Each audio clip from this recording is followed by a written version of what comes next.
አሁን የሚውለው በዚህ ዓመት ረቡዕ ነው አይደለ? ረቡዕ ይበላል። ትልቅ በዓል ስለሆነ ማለት የጌታችን ልደት ታኅሳስ 29 ነው። አሁን የስቅለት ዕለት መብላት ያስቀጣል። የትንሣኤ ዕለት ደግሞ መጾም ያስቀጣል። የትንሣኤ ዕለት ብጾም ትቀጣለህ እንደ ቀኑና ቤተክርስቲያን። በመላው ዓለም የምትገኙ ወደ ኦርቶዶክሳን እንኳን ለ2018 የጌታችን የመድኃኒታችን የኢየሱስ ክርስቶስ የልደት በዓል በሰላም አደረሳችሁ። አንቱ መዝናኛ የገና በዓልን በማስመልከት ከባህር ዳር ደብረ ሰላም ባለ እግዚአብሔር ቤተክርስቲያን ውስጥ የስብከተ ወንጌል ኃላፊ ከሆኑት እንዲሁም የሐዲስ ኪዳን መምህር ከሆኑት የንታ ፍሬዎት ጋር ገና በዓልን በተመለከተ ስለ ገና ትርጉም እንዲሁም በዓል አከባበሩን በተመለከተ ጥያቄ ልንጠይቃቸው እዚሁ ደብሩ ተገኝተናል። ከፕሮግራማችን ጋር የሚኖረንን ቆይታ እንድትከታተሉ በአክብሮት እንጋብዛለን። ከወዲሁ እንኳን አደረሳችሁ።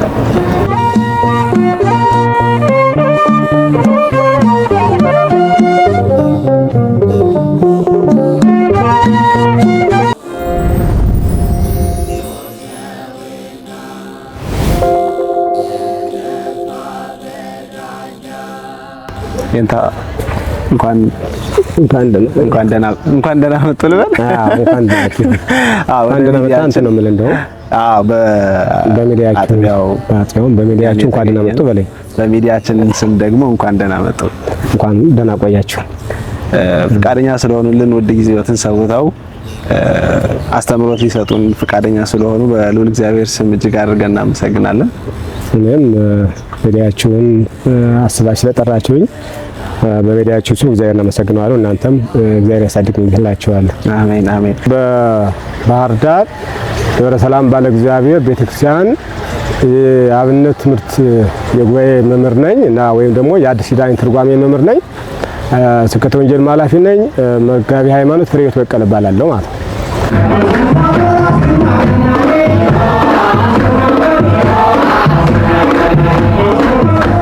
እንኳን አደረሰው። እንኳን አብሮ አደረሰን። ስለዚህ በቀጥታ ወደ ፕሮግራማችን ስናልፍ የመጀመሪያው ጥያቄ ገና ማለት ትርጉሙ ምን ማለት ነው? እንታ ጥሩ ነው። ያው ገና ማለት ያው የመጀመሪያው እንደ ጾም ተብሎ የሚወሰድበት ትርጉም አለ።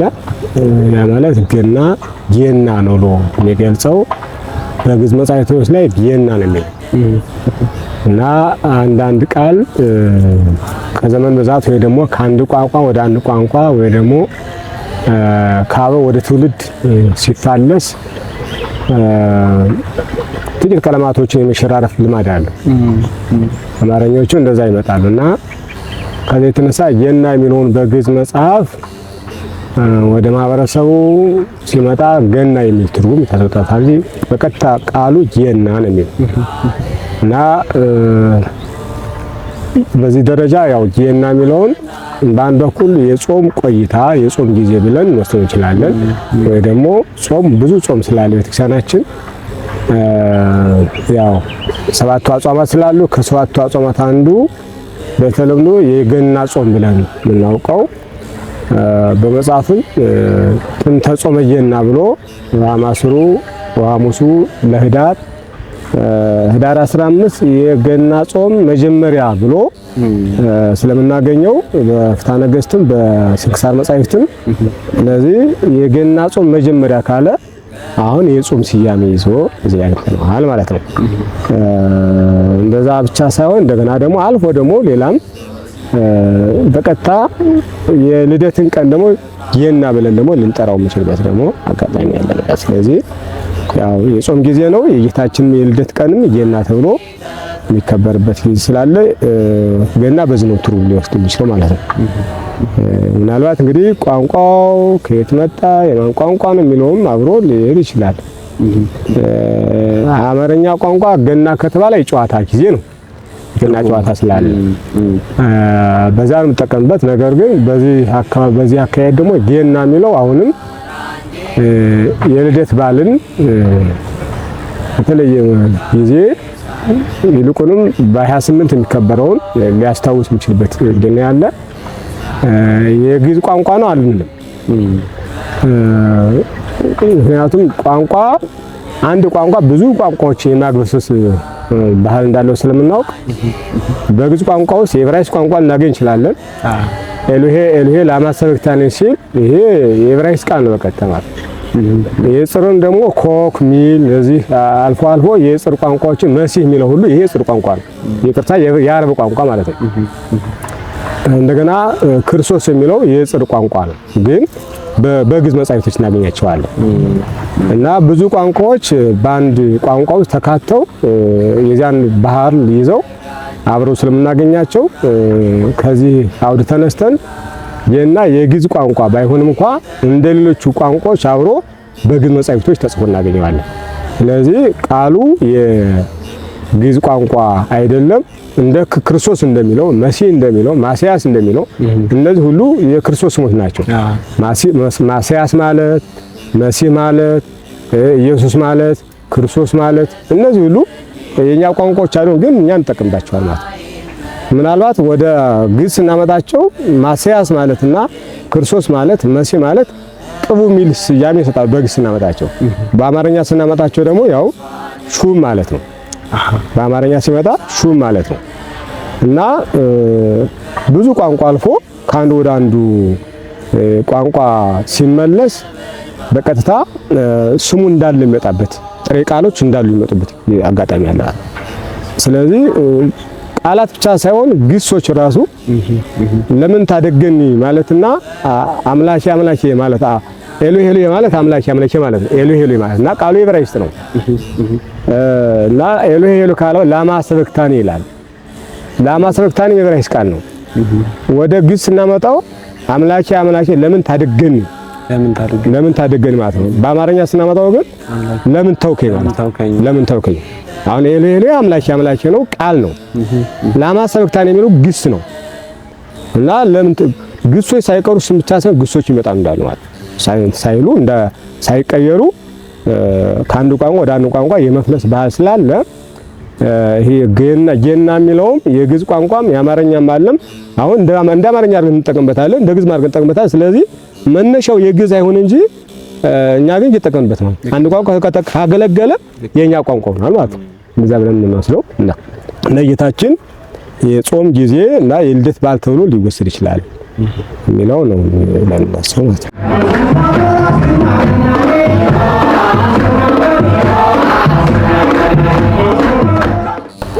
ክርስቶስ ግን መወለድ ለምን አስፈለገው? ጥሩ ነው። ያውን ክርስቶስ መወለድ ለምን አስፈልገው የሚለው ቃል ብዙ ነገሮችን ሊያሳየን ይችላል። የመጀመሪያ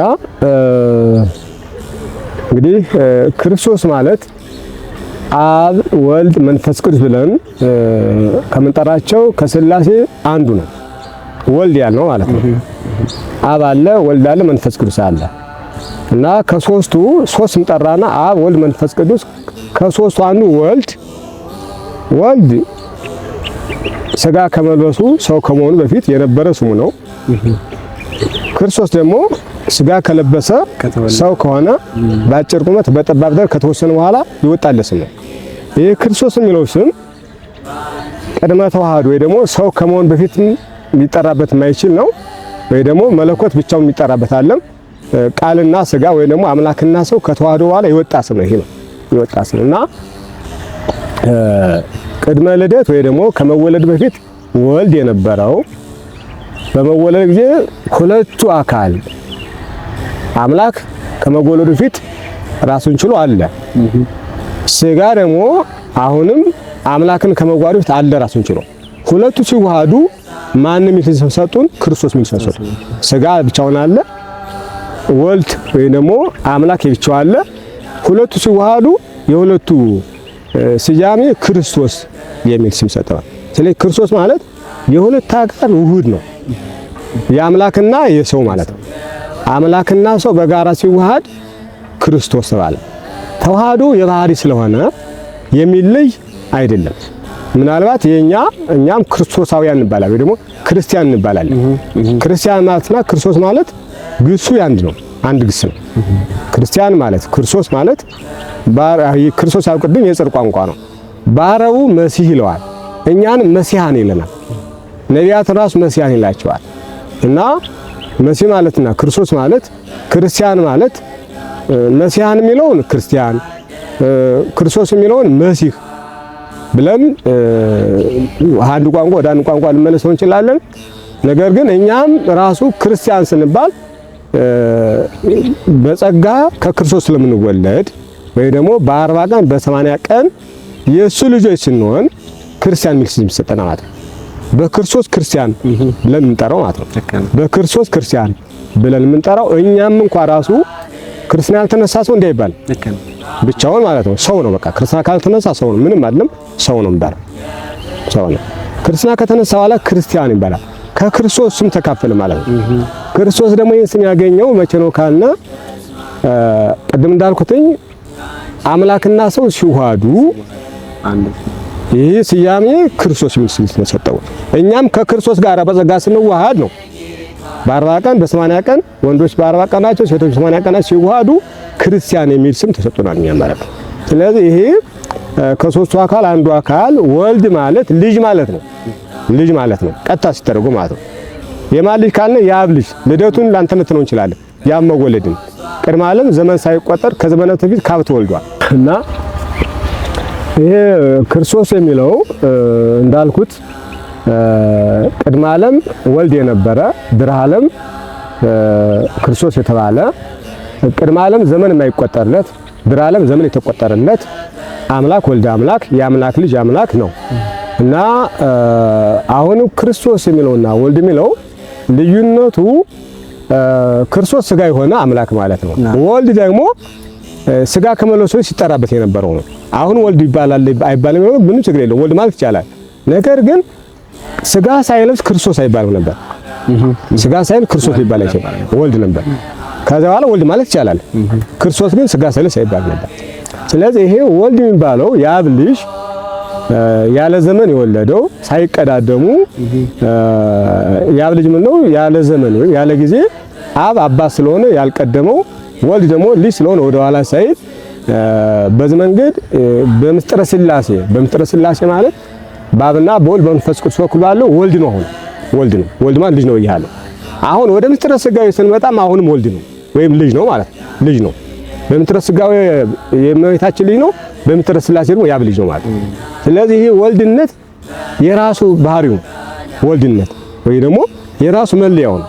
ያንተ መለያ ሰው ነው አይደል? ወይም ፍጡር ነው። ሰው የሚያስፈልገው ብዙ ነገሮችን በውስጥ ይዛል። ነገር ዋና መለያ ሰው ነው። በቃ ከእንስሳት ከአራዊት ከሌሎች ተለይቶ ሰው ነው።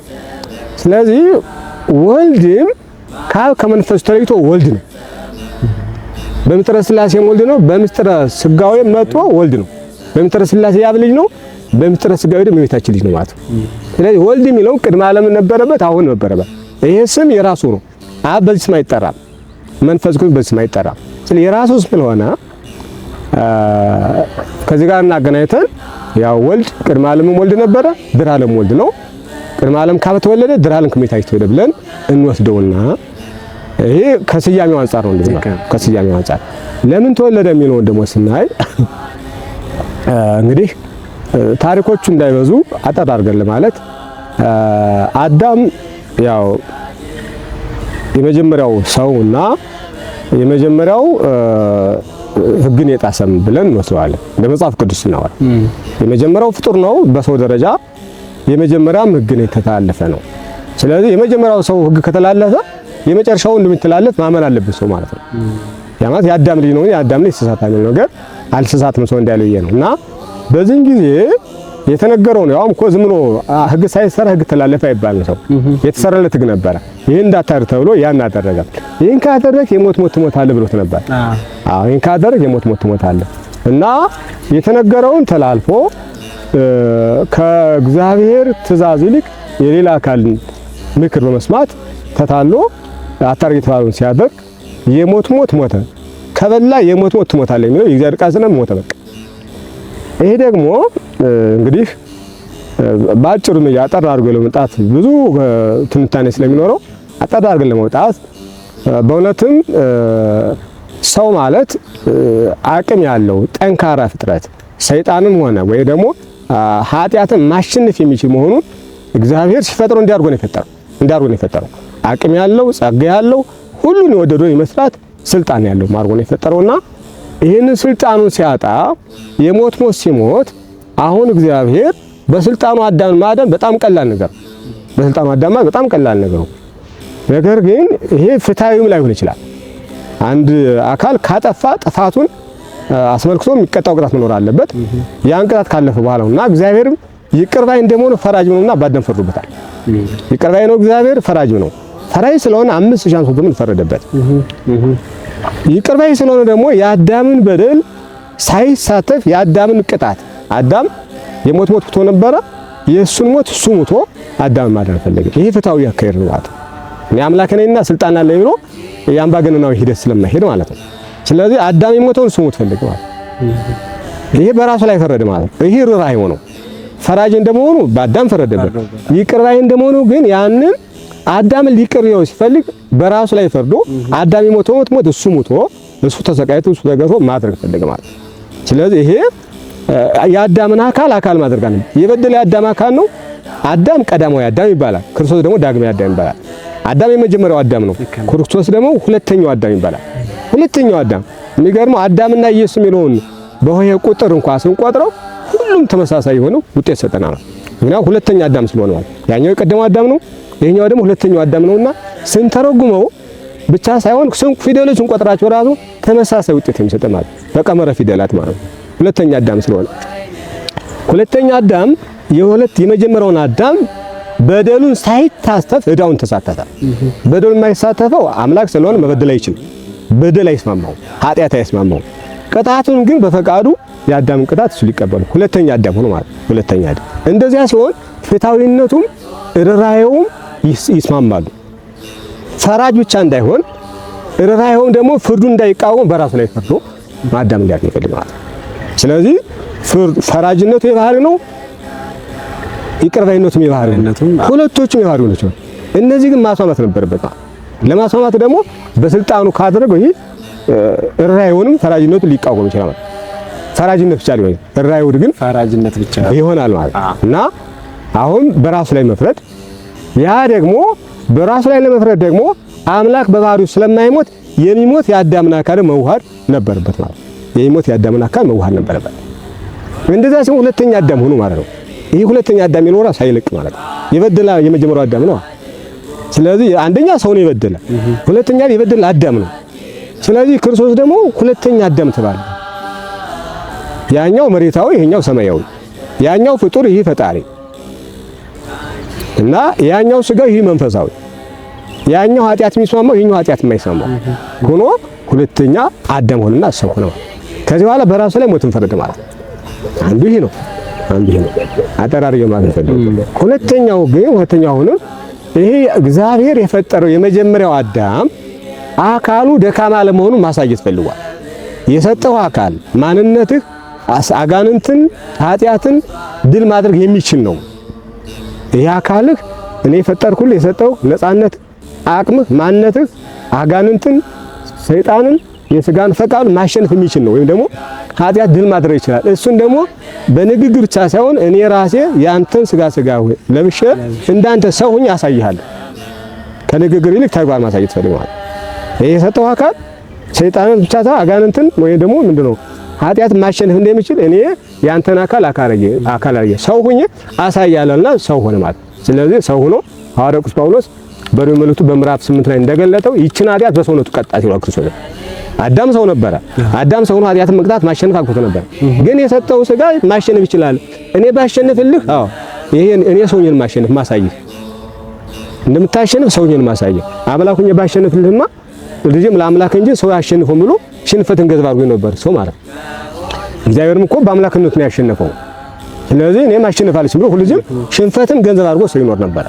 ያ እንዳይሆን ወይሞ በኃይሉ ሞይት በአሸናፊነቱ በአምላክነት ሳይሆን ሰይጣን ድል ያደረገው ኃጢአትን ያሸነፈ ቅድም እንዳልኩት ይችን ኃጢአት በሰውነቱ ቀጣት እንዳለው ሰው ሆኖ ይሄ አካል ይሄ ጸጋ ይሄ ባህሪ ማሸነፍ ይችላል። እሱን ላሳያልና ያንተን አካል ነው አካል ማደርገው ያንተን ስጋ ነው የምለብሰው ያንተ ማንነት ማደረው ከዛ በኋላ ደግሞ አሸንፊ አሳያለሁ። ከዛ በኋላ ደግሞ አንተም ታሸንፈዋለህ ላሳያልና አዳም ሁለተኛ አዳም ሆነ ማለት ነው። ሁለተኛ አዳም ሆነ በእነዚህና እንግዲህ ሌሎችም ምክንያቶች ቢኖሩ ዋናዎቹ እነዚህ ብለን በዚህ ምክንያት ሰው ሆኖ ዲያብሎስና ሰይጣን ወይ ደግሞ ምንድነው ኃጢአትን ድል አድርጎ ይሄ አካልህ እንደዚህ ያሸንፋል። ከዚህ በኋላ አሸንፌልሃለሁ፣ አሸንፈው፣ እኔ እንዳጠብቅ መላእክት እንዳጠብቅ ይሄ አቅምህ ትልቅ ነው፣ እሱ እንግዲህ ያሳይቻለሁ፣ ተጠቀምበት ብሎ እንደማሳያ ሰው ሆኖ ኃጢአትን ለማሸነፍ ለማሳየት ሰው ሆነ ብለን እንትነትናል ባጭሩ ማለት ነው።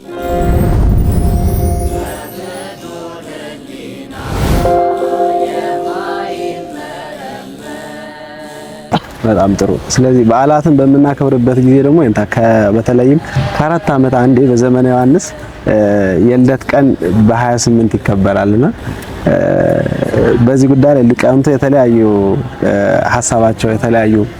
ሀሳቦችን ይሰነዝራሉ። ስለዚህ በዚህ ጉዳይ ላይ ልደቱ ልዩነቱ ከምን የመጣ ነው? ቤተክርስቲያናችን አስተምሮስ በዚህ ጉዳይ ላይ ምን ትላለች? ጥሩ ነው። በእርግጥ ያን ያክል ሊቃውንቱ ወጣ ያለ የውይይት መድረክ እንኳን ባይከፈት አንዳንድ መንጎራጎሩም ወይ ጥያቄ መጠየቁም አይጠፋም። ከዚህ በፊትም በጉባኤም የታየ ሊሆን ይችላል። እንዳስተምሮ ወይ ደግሞ በቀጥታ የጌታችን ልደት ታኅሳስ 29 ነው። የጌታችን ልደት ታኅሳስ 29 ነው። በሐዋርያት መጽሐፍ በዲስ ቀዳም የተወሰነው ታኅሳስ 29 ነው እና ይህንን የቤተክርስቲያን አስተምሮ አጥቶት ጠፍቶት ረስቶትም አይደለም። በ4 ዓመት አንዴ 28 ለምን ይከበራል የሚለው የተጻፈም ስላለ ነው። በዛ ትምህርትን አባቶቻችን ቀኑና ቤተክርስቲያን ሲሰሩልን የጌታችን ልደት በፍትሐ ነገሥት እንደተጻፈው በሁለት ቀን እንዲያከብሩ አባቶቻችን ተስማሙ ይላል። ወተሰናው ከማያክብሩ በክሌለት እና የጌታችን ልደት በሁለት ቀን እንዲያከብሩ በ4 ዓመት 28 በሌሎች ደግሞ በ29 እንዲያከብሩ ተስማሙ ይለናል። ምን ማለት ነው ተስማሙ ሲባልስ? እንደዚህ ነው። ቀኑና ቤተክርስቲያን ብዙ ነገሮችን የማስተካከል ሆነ የመወሰን አቅም አለው። ዛሬ ባለው ስናየው ሲኖዶስ ነው ከሰራ ማለት ነው። በጣም አቅም ያለው ቤተክርስቲያን ላይ የማይነካው ዶግማን ነው። ዶግማ ላይ እጅ መስጠት አይቻልም። ለምሳሌ ዶግማ ምንድነው? እዚህ ውስጥ አሁን ከዚህ ውስጥ ዶግማ አለ። ዶግማ በድንግልና ተጽፎ በድንግልና መወለድ ነው። ወይ ደግሞ ሲወለድም አምላክ ነው፣ ሳይወለድም አምላክ ነው። ከተወለዱ ዓለም ይሄ ዶግማ ነው። በዚህ ላይ ምንም እጅ መስጠት አይቻልም። ይሄ የባለ አከባበር ጉዳይ ግን አባቶቻችን አሁን ባላትን መቀነስ ቢፈልጉ መቀነስ ይችላል። አጽዋማት መቀነስ ቢፈልጉ ራት መቀነስ ይችላል። አኑና ስለሆነ ይቻላል፣ ምንም ችግር የለው እና ይሄ አሁን ወደዚህ ስንመጣ ይሄ ብቻ ሳይሆን ሰው የሚያስታውሰው በ4 ዓመት አንዴ ስለሆነ እንጂ ብዙ በዓላትን የማንቀሳቀስ ልምድ አለ ቤተክርስቲያን። ሰው የሚያውቀው በ4 ዓመት አንዴ ላይ አንዲት ታይ ስለሚወጣ በጣም ብዙ በዓላቶች ተንቀሳቅሰው ያለ ቦታቸው የሚከበሩ በዓላት አሉ ማለት። ይሄ በውሳኔ ደረጃ ምናልባት አሁን የጌታችን ልደትም በአመት ሁሉ ጊዜ በ28 ተከብሮ ይሆን ላይ ይጠየቅ ይችላል ነበር። ማን ማይጠየቅ ነበር? ግን በጣም ተቆጥረን ማንጨርሳቸው በዓላት ከቦታ ቦታ እየተንቀሳቀሱ በውሳኔ ወይ ደግሞ በቀኖና ቤተክርስቲያን በቀኖና አበው ሊቃውንት ይከበራል። ለምሳሌ እንደው ትንሽ እንኳን ባስብ ጌታችን ወደ ሰርግ ቤት ሄዶ ውሃውን ወይን አድርጎ ለውጦ ያጠጣ መቼ ነው ብትባል የካቲት 23 ቀን ነው። የካቲት 23 ቀን ነው። ግን ምናከብረው ደግሞ አመጣ መቼ ነው? ወር የሚያክል ከወር በላይ ያመጣናት ጥር 12 እናከብረው አመት ጥር 12 ምናከብረው መቼ የተፈጸመ? የካቲት 23 ቀን ጌታችን ውሃውን ለውጦ ወይን ያደረገው አንድ ሰበት የካቲት 23 ቀን ያደረገው ግን አመት እዚህ አድርገን ነው ማለት። አሁን ማን ሰው አይጠይቅም። ይሄን በትክክል አጠና ነው ግን ዛኔ ያለ ማለት እንክሳርም ዛሬ ይሰራዋል ፍሚቀማ ወደ ሰርግ የተጠራበት በዛ አንቃ ስለዋል። ይሄ ብቻ አይደለም። ሌሎቹ አሁን የጾም መግቢያ ለምሳሌ ትንሳኤ በ35 ቀናቶቹን የሚንቀሳቀስ አንዴ ሚያዝያ 30 ሊውል ይችላል ከፈለገ ማለት ነው። አንዴ ደግሞ ውዱ መጋቢት 26 ሊውል ይችላል። በእነዚህ መካከል 25 ቀን አለ። 35 ቀን ሲፈልግ የታችኛው ድንበር ወይ ደግሞ የታችኛው መጨረሻው ወርታች የሚወርድበት መጋቢት 26 ወደ 25 አይመጣም። ከሚያዝያ 30 ደግሞ ወደ ግንቦት አንድ አይሄድ። በእነዚህ ግን ይንቀሳቀሳል። ያው ቀን ቤተክርስቲያን ነው። ጌታችን የተነሳ መቼ ነው ካልከኝ ግን መጋቢት 29 የተነሳ። ለምን ነው በዚህ የተንቀሳቀሰ? ያው ቀን ቤተክርስቲያን ነው። ቀን ቤተክርስቲያን ነው። ስለዚህ እኛ እዚህ ጋር ጌታችን መነሳቱን አንቃወም ወይ ደግሞ ይሄ ዶግማ ነው ተነስቷል። አጽዋማት ወይም ባልምናከርበት ቀን በ35 ቀናቱ ልናንቀሳቅሰው እንችላለን። ስለዚህ ቀን ቤተክርስቲያን ሙሉ ስልጣን ስላለው እንዲህ የማድረግ አቅም አለው። ግን ለምን እንደዚህ አደረገ የሚለው ነው አይተነው ማለት ነው። ለምን በገና ላይ በአራት ዓመት አደረገው እንዳልኩ አሁን ሚያዝያ 30 ብዙ ጊዜ ቆይቶ ነው የሚውለው። በዘፈቀደ አይደለም ቀኖና ወይም እንትን ቀመር ስላለው በቀመሩ ተከትሎ ይሄዳል። መጋቢት 26ም በተመሳሳይ ብዙ ቆይ በእነዚህ ግን ይንቀሳቀሳል እና ሌላውን ከዚህ ጋር በተገናኘ ስናይ ለምሳሌ የጌታችን ጽንሱ የተጸነሰ መቼ ነው ብንባል መጋቢት 29 ቀን የተጸነሰ። መጋቢት 29 ቀን የምናከብረው የጌታን ጽንሰት ነው። አሁን ትናንትና እሑድ ታኅሳስ 19 ደግሞ የምናከብረው የገብርኤልን በዓል ብለን እናከብራለን እንጂ እመቤታችን ጌታችን የጸነሰችበት ቀን እናከብር ነው። መልአኩ ያበሰረ። አዎ። ስለዚህ በ28 የሚከበረው እመቤታችን ጌታችን የወለደችበት ቀን ተብሎ የሚከበረው ያኛው ጌታ የተወለደበት ቀን ነው። 29 ማለት ጌታ የተጸነሰበት 29 እመቤታችን ጌታችን የጸነሰችበት ያኛው ጌታ የተጸነሰበት ይሄኛው ደግሞ ታኅሳስ 19 እመቤታችን ጌታችን የጸነሰችበት። ስለዚህ ይሄ ስለእመቤታችን ይከበራል፣ ያኛው ስለጌታችን ይከበራል። አሁን ዛሬ ማን ነው? ታኅሳስ 22 ዛሬ አሁን የሚከበረው ገብርኤል የሚከበረው ዛሬ አሁን ስንክሳር ወጣይ ዛሬ የሚከበርበት ቦታ ታገኛለህ። እሱ ደግሞ ገብርኤል ያበሰርበት ቀን ተብሎ ታኅሳስ 22 ነው ማለት ነው። በደም አስተውሉ። ታኅሳስ 22 ጌታችን እንዲወለድ ገብርኤል ለእመቤታችን ያበሰረበት ቀን ይከበራል። ታኅሳስ 19 እመቤታችን የጸነሰችበት ተብሎ ገብርኤል ነግሯት የጸነሰችበት ተብሎ ይከበራል። መጋቢት 29 ጌታችን የተጸነሰበት ተብሎ ይከበራል። መጋቢት 29 ስለ ጌታችን፣ ታኅሳስ 19 ስለ እመቤታችን፣ ታኅሳስ 22 ስለ ገብርኤል ይከበራል። የተፈጸመ ግን ሁሉም መጋቢት 29 ተፈጽሟል። ስለዚህ ቤተክርስቲያናችን በዓላትን ለይታ ተንትና ክብር ሰጣ ትልቅ ምስጢር ስለሆነ ክብር ከመሰጣት አንፃር እንደ በድንግልና ስትጸንሰው በተለየ ቀን ለምን አይሰጠውም? በድንግልና ሲጸነስ ለሱ የተለየ ቀን ሰጠ ነው። አሁን ለእመቤታችን ከምንሰጠው ክብር አንፃር የተጸነሰበት ቀን ብታስብ ጌታችን ብቻ ነው ያሰብኩት። የጸነሰችውን ግን አሁንም ታኅሳስ 19 አሁን ታኅሳስ 19 ስንክሳርን ብታይ እንዳው ድርሳነ ገብርኤል ብታይ ራሱ ስለ ሶስቱ ልጆች አያነሳም። ጌታችን የቅዱስ ያሬድ ራሱ ቃለ እግዚአብሔር ብታዩ ሶስት ልጆችን ያዳነበት ሳይሆን ስለ እመቤታችን ብስራት እመቤታችን እንደተጸነሰው ነው የሚናገር ማለት ነው። ስለዚህ በዚህ ስታይ አሁንም በሶስቱ ዓመት የጌታችን ይከበርና በአራተኛው ዓመት ግን ስለ እመቤታችን ይከበራል። ያ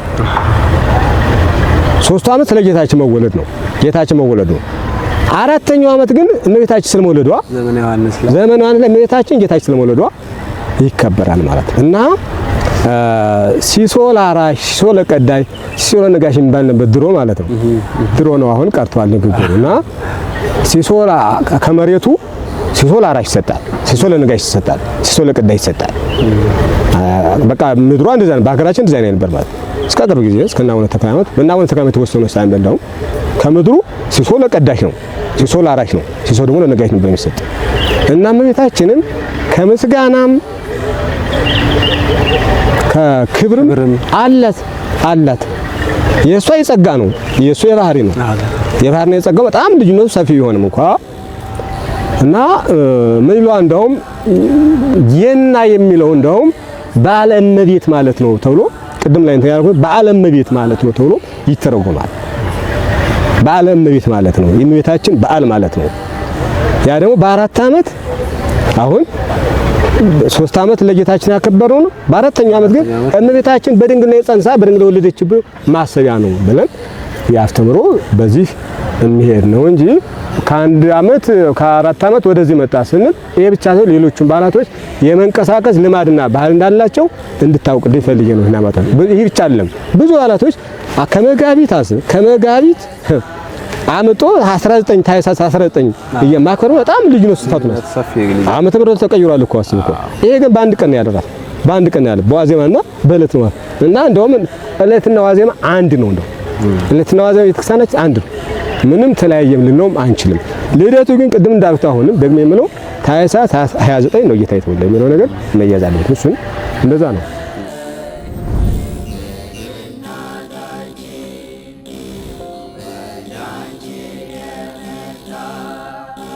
እንደ አንድ ኦርቶዶክስ አማኝ ቤተሰብ ኦርቶዶክሳዊ ቤተሰብ የገና በዓልን እንዴት ነው ማክበር ያለበት?